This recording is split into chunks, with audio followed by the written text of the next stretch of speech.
Welcome to the Build and Inspire podcast. We meet incredible people building amazing things, so you'll be inspired to build what you're passionate about.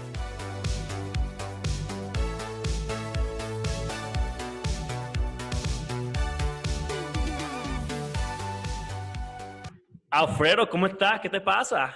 Muy bien, ¿tú cómo estás, Leo? Perfecto, te extraño. Te vi casi como que fue 2 meses, 3 meses en Miami. Puede ser, sí, en diciembre. En diciembre, 3 meses. 3 meses. People are going to think this is a Spanish podcast now. Well, we could become a Spanish podcast. We should make it a Spanish podcast too. We'll do the second take on Spanish. How big are podcasts in Mexico or Latin America? That's a good question. I'd be lying if I'd answer that. I think they're starting to get big. What I hear now is a lot of comedians doing podcasts. So there's like the stand-up to podcast is becoming big. Interesting. I've heard a bunch of Brazilian comedians doing that now. Yeah, that's pretty cool. Because podcasts are like the biggest thing here in the United States. And I host one, but obviously I love them and I listen to them all freaking day. Yeah, I listen to American podcasts, not much to native like Spanish podcasts.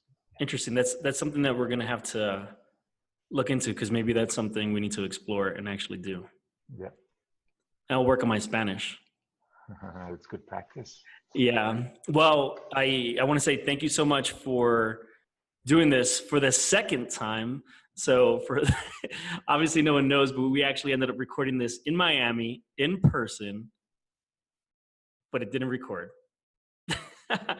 It was a good excuse to have a great conversation. So exactly. I mean, this is the whole point of the podcast anyway. This is what I do. I'm just hanging out with people that I love and people that I enjoy and I find interesting, and now I'm just recording it. So these are things you and I would do anyway. Exactly. How many episodes in are you? So I have 5 that are officially out. And we have about 2 or 3 that are recorded that need to be edited. So I'm going to break them up into season 1 and season 2. So you're going to be part of season 2. Nice. So for those listening now that it's season 2, tell us a little bit about yourself, your background, what you do, and what you're doing, and especially why you're doing it. Okay, that's good. So I'm Alfredo. What do I do? I've been working in advertising all my life, and I say I went into advertising because I was maybe too afraid to become an artist. Huh? So this is maybe a halfway now to be able to make some money and still be creative. So I'm originally from Venezuela. I went to school in the States, and I've been living in Mexico for the last 15 years. Wow, and specifically Mexico City, right? Mexico City, which I love. Yeah. I'm Mexican now too, so this is very, very lucky and happy to be here. Which is where you and I met too, while you were working at Havas. I was at Havas, and Leo came for one day. You did a demo for Sysomos, right? Yep. Yeah, for Sysomos. And we became fast friends. I remember I gave you a ride to you were going to it was maybe a Thursday, and it was right near lunchtime, and you had the rest of the afternoon off.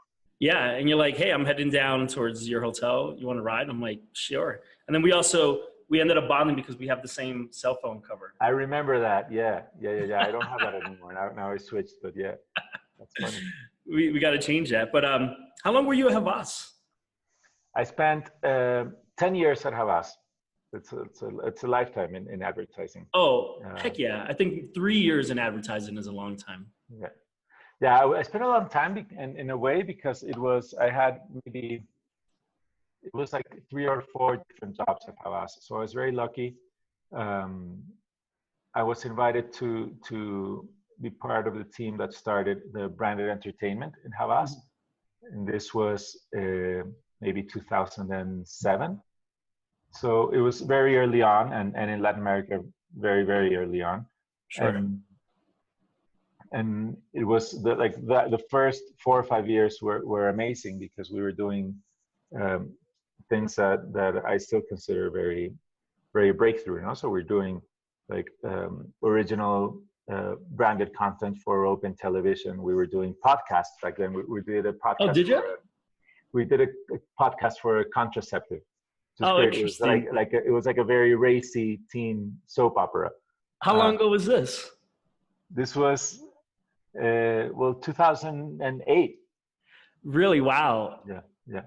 So it was crazy. The plan was to get to use advertising space in cinemas. Like they give you like a whole minute, Okay. and with the lights out, run like the trailer of this teen racy soap opera. No? So it was funny. That is really, really cool. So actually, I should have asked this from the beginning, though. But what is Havas? For those that may not know. Oh, well, Havas is a big advertising agency. Well, it's funny, no? In the world of agencies, there are like two giants, and then there's the rest of the like WPP. Havas, WPP, Publicis, and I think Omnicom maybe are the three big, and then Havas is maybe fifth or sixth. Which is the good thing. It's more nimble and it's more quick to adopt change. Sure. Paradoxically, in Mexico, it's super big. So it's a big media agency, and that gave us, I think, a very interesting vantage point and unexpected point to do innovation, but knowing what the brands are doing from the media aspect, which is not usually where innovation comes from. Yeah, it's amazing. I think Havas is probably the most popular office is the Chicago office, right? Yeah. It's kind of like they're based out of France, but their flagship like office is like Chicago. That's where everything. Yeah, Chicago has been the Havas bet is to merge creative and media again. Mm-hmm. And the Chicago office has been very good at doing that. Amazing. So, I think one of the examples you told me, sorry to cut you off, was the Nike example. Remember you and I were actually, I forgot what neighborhood you and I were hanging out in Mexico. In Condesa, you were talking. Yeah, we're walking around Condesa, and yeah, I was lucky to handle Nike for all my tenure at Havas. Nike was the client, and then for about 2 years I handled it, but as an accounts person, no? Yeah, just a challenge. No, that's an important job. And Nike has like typically they have like a normal year and then a big year because it's either a World Cup or Olympics. So I was lucky enough to have Olympics. Was it 2016 Olympics? Mm-hmm. And what we did is the campaign coming down from Portland was unlimited. Is more or less like the big concept. Sure. So what we did is there's this barrio, no, in Mexico City where we were walking. It's like a roundabout. No, it's called the Hipódromo Condesa. It used to be the Hippodrome. Is that how you call it? Where the horses, like the racehorse. No? Mm-hmm. Yeah. It has like a circular street where people run. So what we did is we turned it into sort of a racetrack, and it became an unlimited racetrack for 17 days, so 24/7 during the whole Olympics. That's amazing. It was activated with sports, and depending on whatever was happening on the Olympic, we tweaked what happened on the racetrack. No, so one day it would be like warm up for basketball, and then we'd host basketball games in courts nearby. Yeah. Another day would be soccer, and another day would be women, and so on and so forth. So a bit of like real-time marketing. Yeah. That's awesome. And obviously you're mixing all the paid media behind it as well, right? So promoting it. Yeah. So the advantage from doing it from Havas was that we had a very good viewpoint into what we not only knew the briefs, but we knew what the brands were doing media wise. Mm-hmm. So many times you can leverage existing negotiations, or you can leverage also the content creating power of media. Mm-hmm. and put it at the service of brands. No? And many times, I think brands don't have to start from scratch. No? If Sure. you have content creators, that's what they do. That's what they've been doing all along. That's their core.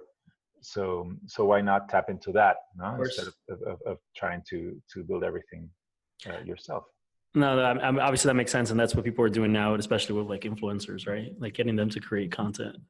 And Havas is actually driving that too. Like I remember listening to a podcast with the head creative in Havas. He's like, my competition isn't anyone at Ogilvy or JWT or any other agency. It's that person down the street that has their phone and is recording video, which is interesting. So you spent 10 years in Havas, then now you're on your own. Yes, well, and you were part of the seeds of that story. Let's check out what do we have here about this for you. Oh shoot! You know what? So, all right. So for those that can't see it, those listening on the audio, yeah. All right. Well, yeah. You tell them. You tell them the story though. Well, it's a funny story. Now, what happened, and this is one of the adventures and misadventures of advertising. Yeah. This makes me so excited. Yeah. A little after I met Leo, I was still at the agency, and we had an opportunity to pitch for big beer companies. So it's Heineken, not the brand, but Heineken, the company now behind the brand, which is. Yeah. And it was a huge opportunity because in Mexico they have half of the market, so that's a lot of beer. They're the second biggest media spending country for Heineken in the world, and the first country in revenue for Heineken. So it was a huge challenge, and those of you in advertising know more or less the drill. Now you're giving maybe 4 weeks, you're given a brief full of cases now, and you have to solve. We needed it yesterday. Now. So that was so we had a big challenge. We had 4 weeks to answer to the brief, but we had little leeway. We had we were told we were going to participate in the pitch a week before we were given the formal brief. So I told my boss, then the CEO of Havas, I said, listen, we have to answer this in a way where we can break the mold. Not answer the same questions everybody is asked, but answers the questions the way we would answer them. So we can showcase our advantages and our point of view for about advertising and for Heineken. So before waiting for the actual brief, we decided to give ourselves a challenge and launch a beer. So it wouldn't be like a fake campaign for a fake beer. It would be a real beer that existed. We gave ourselves a challenge of coming up with a brand, coming up with a manufacturer, making the beer, and making a campaign 1 week before the pitch presentation, so we would have actual real results of a real campaign. I remember. And that's how 6 grados was born. Now 6 grados is 6 degrees. So riffing off on that the 6 degrees of separation theory. That's what we asked. And I say, well, 6 degrees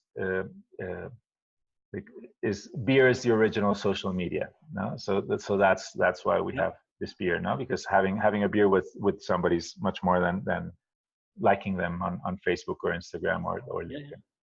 Like you said, it's the original social network. Yeah. So that's and in a way that's so it was a great story because it was pretty much a one-man show as it should be. Everybody in the agency was head over heels working on the real pitch, and in the end I was left pretty much on my own resources to come up with a beer and with a campaign and so forth. And luckily enough, Leo was excited, and then you had some time off, and we were able to jump ideas around. It was so much fun. It was fun. So yeah, I mean, we launched the website. We launched all social media, all paid media. even on the website, we had a whole UGC stream content curation portal in like 5 days. Yeah. And you created a beer in 5 days, which that's what you were showing for those that are listening. Like in your hand right now, 6 grados. Yeah, there's a beer. We did. It was funny. The numbers kind of worked out because we did a very limited run. We did 360 bottles. So yeah, I mean, to me, that sounds like a lot. And that turns out to be 60 6-packs. So what we did is, it's a lot. So what we did is we did like a little dynamic on social on social media. So you would go into the site and through Facebook Connect, you could pick 5 friends who you'd like to have a 6-pack with. So when you hit send, you would send a message to those 5 friends saying, "Oh, long time no see. We should have a beer together." And you're competing for one of the 60 6-packs of Sure. 6 bottles, one of the only 60 6-packs. So it was exciting. It was a lot of fun. And going back to your question, what that experience triggered for me is that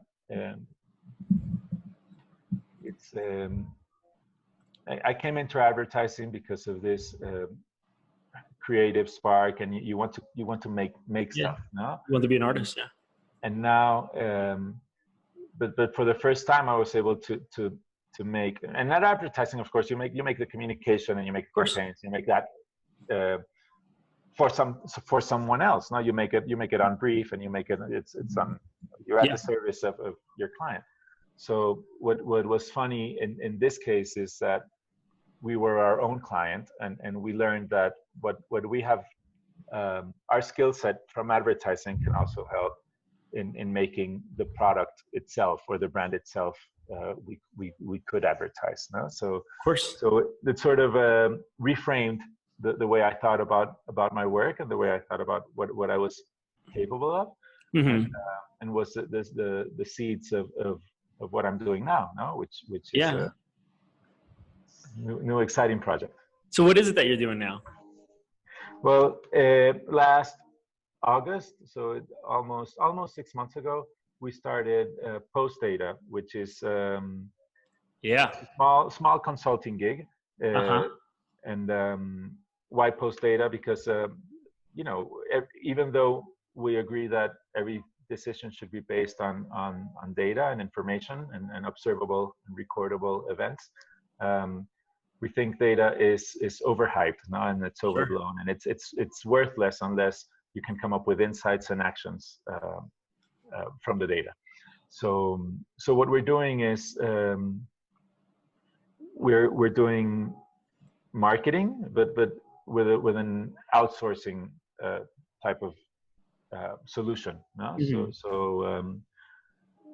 So for example, there's a quick example. There was our first client was a media outlet in Mexico. So a new news media that's digital first, video first. And when we met them, it was maybe September, they had a logo and a closed beta.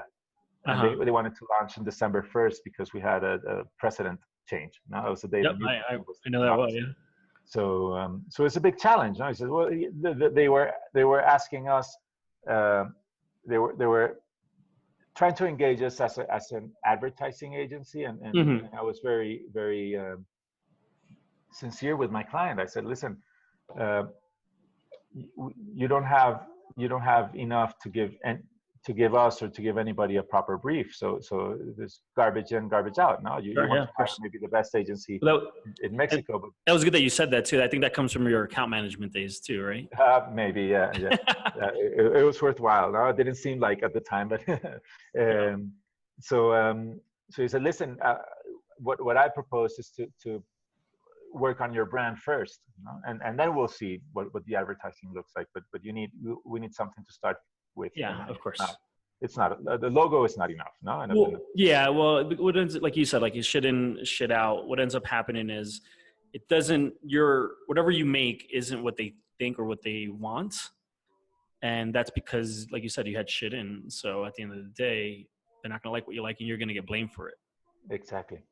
so that was very exciting because we're giving the opportunity to start from scratch, no, and go out to the street and go out to the potential consumers and do some social listening and do some research and come up with a proper insight, come up with a proper brand purpose and all that, and then we came up with a campaign, which was good.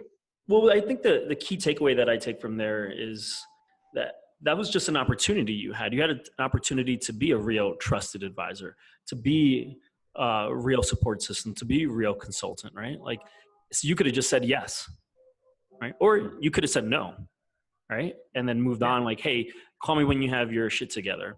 But ultimately, I don't see like that's being a bad trusted advisor. That's not being a good partner. So I think that's key right there, because now you had this opportunity. Now you're able to do this at work.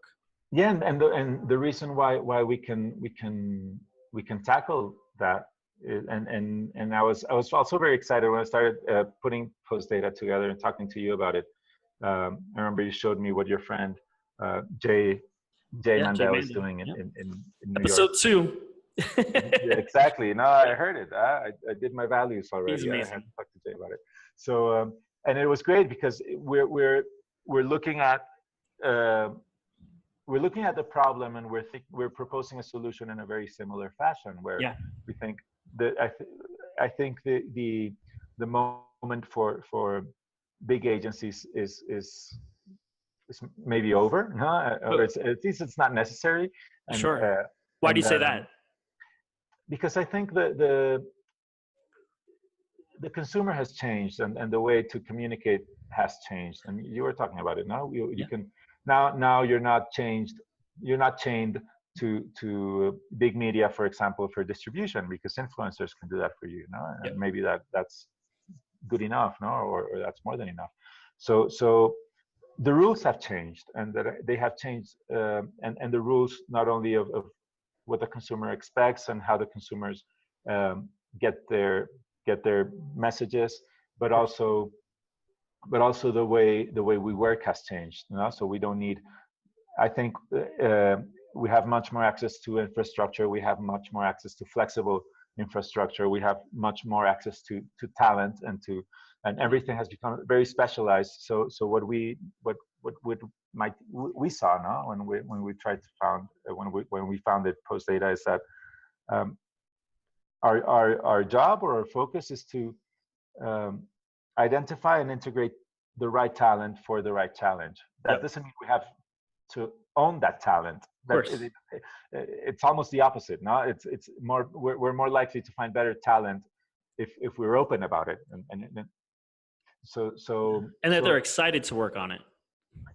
And it's all project based, and that lets you really do a fine tuning between what that project needs and how you can solve it. No? Yeah, I'm smiling and laughing because, like, obviously when you work full time at an agency or anywhere, you're gonna have a couple of clients and a couple of projects that you'd rather not maybe. No, but even if you like your clients or brands or not, you have a fixed set of people who you have to solve everything with. Got it. So and they might be the best creative for toothpaste, but not for tennis shoes, or whatever, Yeah. And maybe this project demands something different, and if you don't have that in the house, then it can become a problem. You're trying to fix everything with the same solution. So it's like putting me on like sports things. I know zero about sports. The same thing. Yeah. You did that, but you did the Super Bowl dunk. Yeah, it's funny. Someone the other day asked me, they're like, were you really upset that you had to miss the Super Bowl? I'm like, if it wasn't for Oreo, I wouldn't even have known that the Super Bowl was happening. Yeah. Like, that's how little about sport. Yeah, but and I love to ask you about that. I'm sure the way you tackle that, and I've never asked you for the details on that story. But I'm sure the success behind that is having your ear to the ground, and having a really good and flexible team where everybody knows what they're good at, and they can collaborate.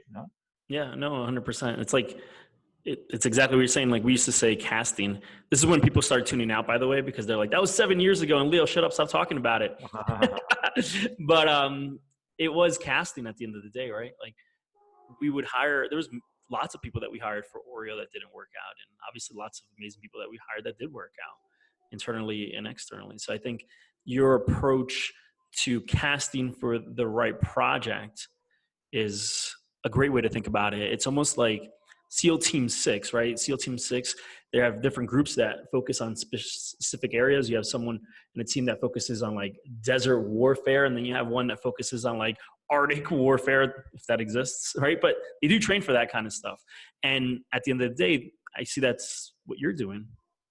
Yeah, and it's working out. No, so for going back to this project, it was great because for the first phase, now when we needed more of to build a brand, no, from the ground up, we were able to work with a brand strategist. That's what this guy does now. And the guy that's the news company you're talking about.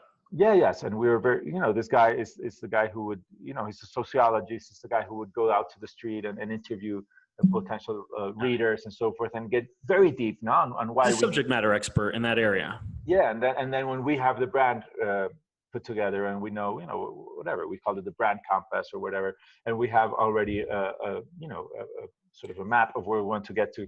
Yeah. We could hire the best creative for the job, no, and I don't have to have on my team or anything. This guy was available for the project. It was maybe 2 weekends now of his time, and we could get the best possible campaign. And just get it done. So that's the way we're approaching it, and we're happy now. And after running it and talking to people, I found out this is what it's been called the gig economy. So yeah, sure.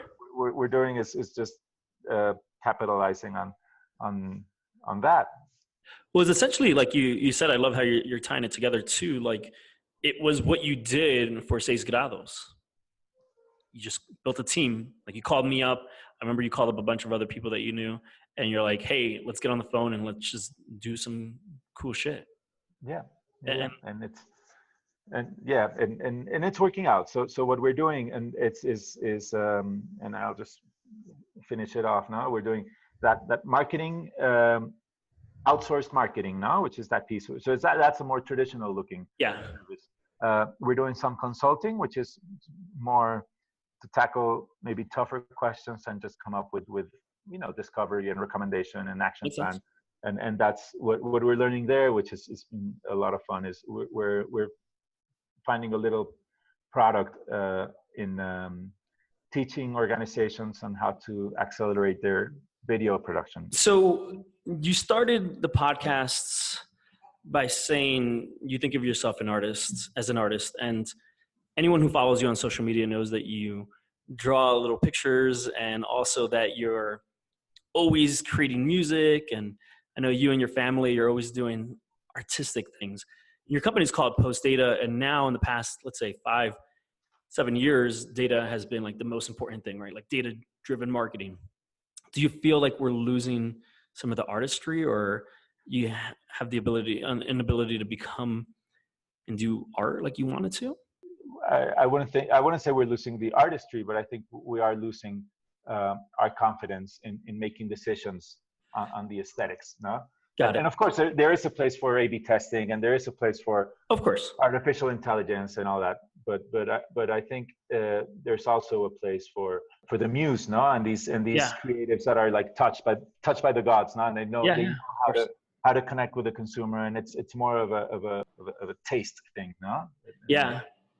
So do you feel actually, now that you've hired and built many teams at Havas, you're building teams now, do you feel like artistic talent actually is less interested in joining advertising now because of this? Or no, or you're just seeing a different I don't know. It's a good question. What I think is that I see it maybe in a different way. I think that when I was going to school and when I was looking for my first job, the options for creative types were very limited to either advertising, perhaps like production, like video production, and so forth, or maybe some creative outlets, not in some spaces at the publishing or media, but not much more. No, and you always needed like the machine, no, to get your work out there. No, you needed to work in a system. Yeah, I think now creatives or the creative types have many more ways of getting their output out there. No, so that's where influencers come in, and that's where co-creation and Sure. all these independent content makers, Podcasts, you name it. podcasts, and that's what I think has changed the most. No, I think you don't need you're not stuck to trying to do advertising alone. If you're creative, if you have if you're a good photographer, then you can get your work out there. If you're a good musician, you can get your work out there. And for me, that's what's changed. And the other piece that's interesting is that, and I think there's it's more or less a fallacy now, where we think the creatives are the guys, the ones who draw and write well and make music and all so forth. And I think there's room and there's a role for creativity in almost any task. So for example, the best data scientist I've worked with now, and this guy is a genius, and I love him to death. No? Yeah. And what makes him great is that he's a great creative. Of course. Canvas is data. Now that's what he works with, but yeah, beautiful work with the data, and that's what makes the data meaningful. No? Yeah. Well, I think art, intelligence, these are words that have these defined meanings in our society, but they're mostly used incorrect, right? Because an artist is someone who just takes really elements of nothing and makes something amazing or beautiful out of it. That could be an engineer, right? That could be someone who's, building like a change management, operationalizing, workflow. That could be that, right? Like, that is art. It may not always be what we call traditional art, but also, like, I look at you and other musicians, I don't know how to play music. I don't understand the first thing about playing music. And I'm like, that is genius. And that is an intelligence that I respect and admire that I don't have at all. And I think we need to understand on how to respect people for those individual gifts and pieces of art and creation that they have. Yeah, definitely. So you were at Havas. A big part of this podcast is for people to have the opportunity to become inspired to start their own businesses, do what they want to do. And I've had many conversations with people from Havas and people from elsewhere that say, actually, I want to leave the industry and I want a coffee shop, or I just want to start a brewery, right? Like, what made you look personally, besides seeing an opportunity in the space, in the market, right? What made you personally want to go out on your own? Because you could have, based on your position at Havas, you could have tried, maybe you did, I don't know, but like to change and do things as to what you're doing now. But what made you want to go do it on your own? It's a good question. I think, I think when you're in a big company,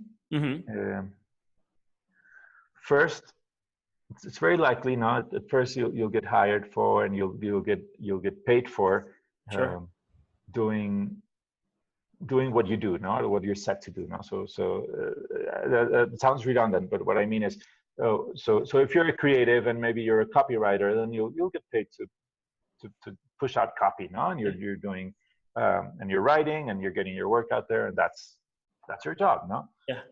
What happens is that when you start growing in that sort of organization, more and more your work becomes to manage the work you were first hired to do, right? So you become less of a copywriter and more of a manager of copywriters, right? Yeah. Call it a creative director, call it what you will. No? Sure. Yeah, leadership. Yeah. But as you start growing, you start doing less and less of what got you in there in the first place, and more of other shit, no? Sure. And more business things. More business and more politics. No? Yeah, true. And some people are cut out for that, and I noticed that I started. There's two things I started missing. No, one is the work. I started missing doing the work. As much as I learned and I like the management and the team building and so forth, I I missed doing the work that I think I'm good at. No? Yeah, getting your hands dirty. And then the second piece is that I hate politics. Yeah. So I started getting. Also, I noticed that one of my again, Seis Grados showed me this, or put me in contact with this, that I had stopped seeing it in myself. Yeah. It gave me an opportunity to start from scratch and do things my own way, no, and you know, take the bull by the horns and say, okay, this is the way it should be done, and I'm not going to ask permission. I'm going to do it now. Just get it done. Yeah, and that's not the way a big company works. So what I noticed is that it gave me a lot of confidence, and wow, things can happen. This other route, no, which is not the normal corporate route, and I'm good at it. No, that's what I discovered about myself. I said, wow, no, I can do this. No, and there are other ways. No, than the big corporate and you know, you don't need the big business card and the big office to get all this done. So that's what gave me that spark to say, well, you know, maybe there's a different way. No, and that's more or less how it happened for me. No, I noticed. And I was, you know, already, what it was, 40, 41, 42. And I was saying, listen, I got to where I wanted to get at the agency. No, there's maybe one or two more steps up. I more or less know what they look like, but it's time for something else. And it's time for, you know, I'd be, what's the word? Arrepentido, no? I'd be regretting the rest of my life if I didn't give myself the chance. Yeah. And also why at this point, no? Because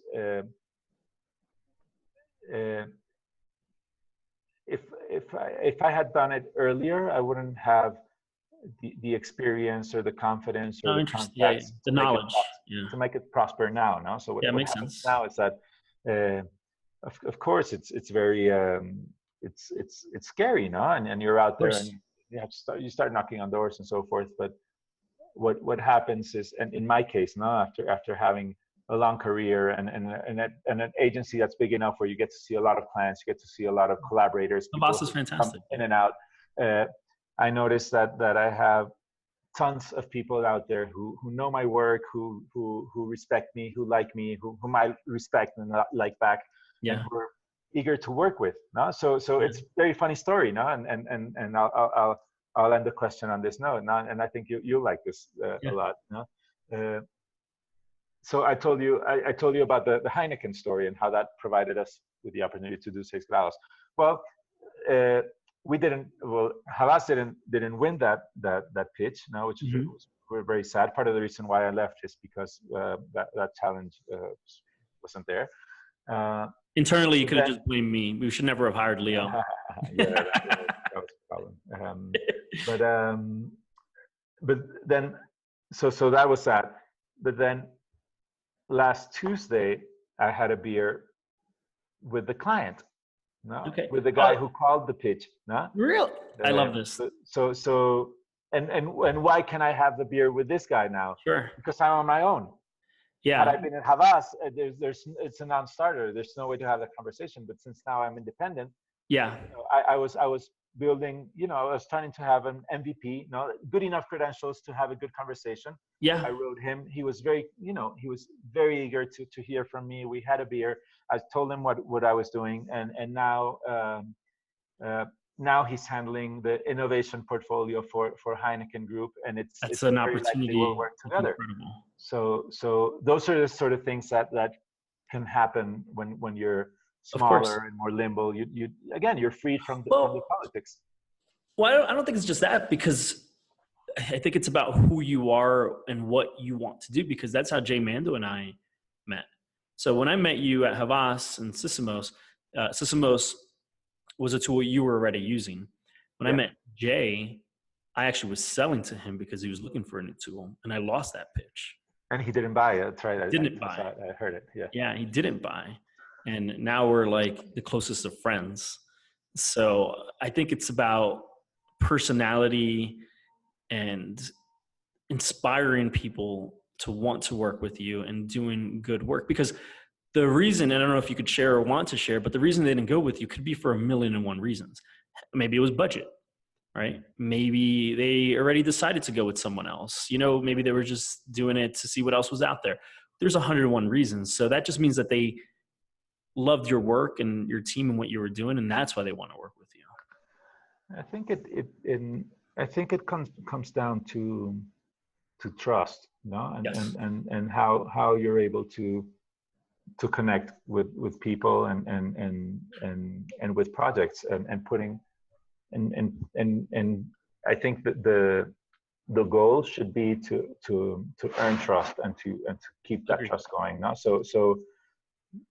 So example, no, if to gain trust for the client, if the correct thing to do is say, listen, client, I love your project, but you don't have a brief yet, and we can't do it until you have a proper brief. Mm-hmm. That's the way of building trust. No, you could perfectly take the money and run, not take the project and do whatever you can. But I think it's about listening. It's about empathy. It's about finding out where the real pain points are.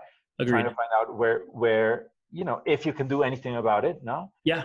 And then it's important. That, no. Don't be part of a pitchy. I mean, if you can't provide what they're asking, right? Yeah. I think the other thing I say in both business development for agencies and for technology, sometimes you're not pitching this business, you're pitching future business, right? I love that. Yeah. So I worked actually over the summer with a small agency pitching a big brand, a big auto company out of New Jersey. And we could definitely do what they were asking. And we had a great pitch, great strategy, great team going in there. But we knew we were going to lose. We knew we were going to lose because we're just too small. But we just kept saying, like, this is our time to shine. This is our time to get in front of everyone. Like, if we won the business, we could do it. And it'd be amazing. But they're most likely not going to go with us. And after that, we lost. But now they're being called up for all this other work. Hey, we need this, we need that, we need this, we need that. And if we weren't in that room, in that pitch, showing our thinking, showing our team, showing our zeal, it would never happen. Yeah. The other asset test I give myself in those situations is, well, what can I learn from this? No? Yeah, true.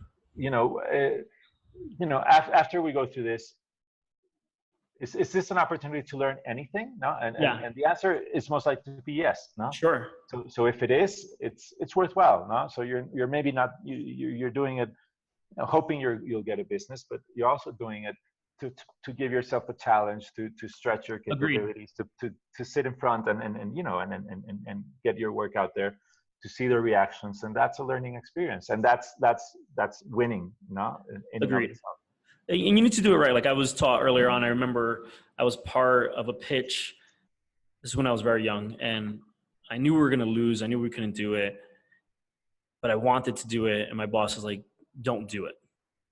It's like, you're wasting your time and you're wasting their time. And I had to learn that too, right? Because I think that's important too. Like, just because we want to learn or anything like that, we don't want to waste their time. That doesn't help. Right? Or if we do win, it's like, oh shoot, we can't do this. Like, doesn't help them. It doesn't help us. And I don't think it's just being a good person. So I think that's also an important takeaway. Like, you wouldn't have done any of this if you didn't think you could actually do it. That's right. Yeah. And of course, there's times when, you take a leap of faith, in business. I'm not saying that. I'm talking about like when you straight up just know you can't do it. Right? I think there's a gray area. Yeah. So one of the questions a lot of entrepreneurs get, and I've gotten in the past though, is you have the idea, you saw the market opportunity, you had the emotional connection to what was happening and what you wanted to do. From like a straight pragmatic, tactical perspective, how'd you feel ready? And I'll give you some examples of things I get all the time. Was it a financial thing?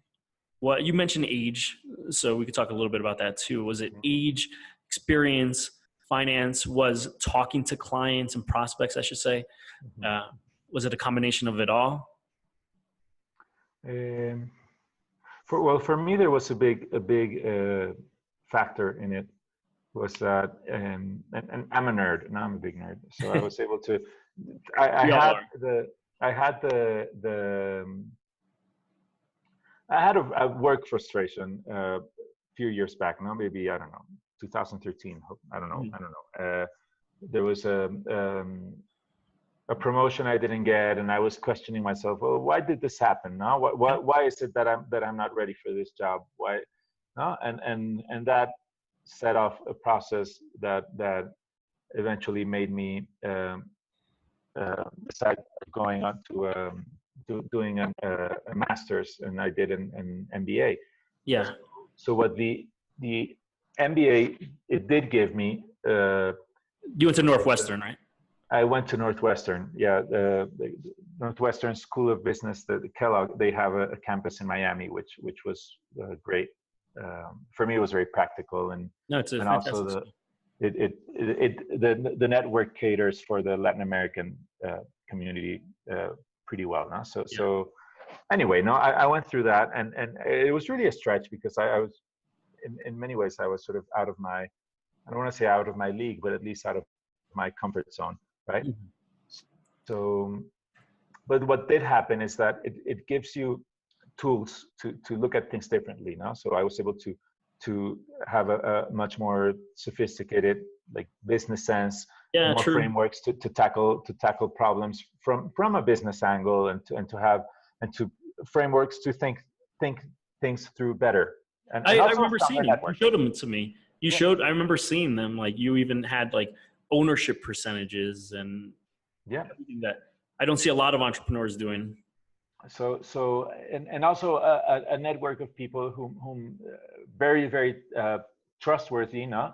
And people who I knew would be a support system for this, even though if they're not in the books, if they're not in the company, but there's tons of people I know I can call, and they'll walk me through things now. Or even not even just from like a practical, even like an emotional thing. Like, what did I do? Totally. Go get a job. That's So for me also that was a big turning point. No, and I started getting also going through that. I started similar to what happened with Seis Grados. I started discovering from a different lens and in a different concept discovering what my strengths were, what my weaknesses were, and how I can contribute to a proper discussion, Sure. and not from the context of advertising, where there's something you're expected, and so the answer is always measured in terms of advertising, right? Yeah. Oh, is this creative enough? Is this breakthrough? Like these Innovative buzzwords enough. again. Yeah. But when you take this skill set and use it for something, it's a parallel track. It's the same skill set, but instead of talking about an ad campaign, you're talking about a business with the same skill set. That's true. It becomes super valuable. So things that in our world are commoditized, just take a step sideways. You know enough to speak the language, and all of a sudden you have superpowers, because we can think things through in ways that are very different from the ways normal business people think things through. So that was a big factor, and that gave me a lot of faith in myself and in identifying that it was the right moment, and also a great set of mentors. Now we're saying that could walk me through that.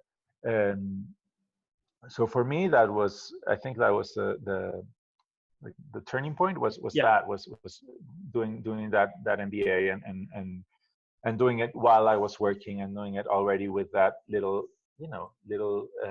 hint that I might want spark. I want to start something on my own.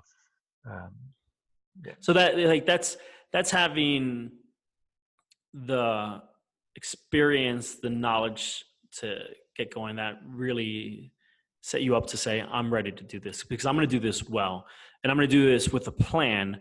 I'm not just jumping into the deep end.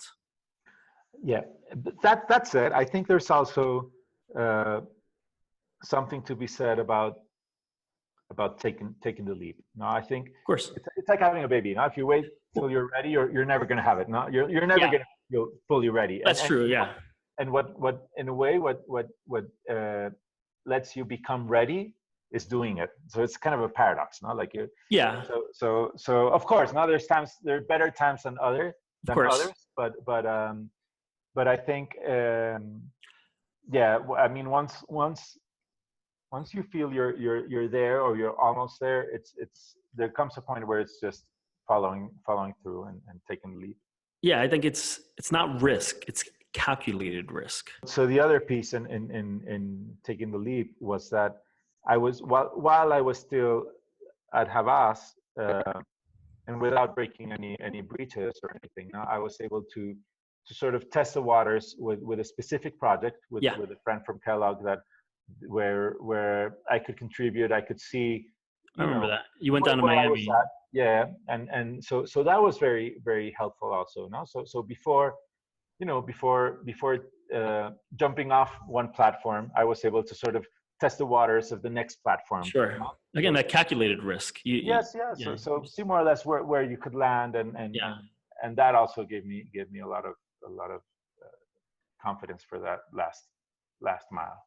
Amazing. So one of the things I always ask right before I end the podcast is sometimes, we talk about being happy. We talk about the zeal, the passion, and that's always there. But as artists, we also have days that are hard, right? And as entrepreneurs, we also have days that are hard. Like I've woken up many times saying like, what am I doing? I'm sure you've had it. I'm sure almost everyone's had this. Like, what am I doing? Right?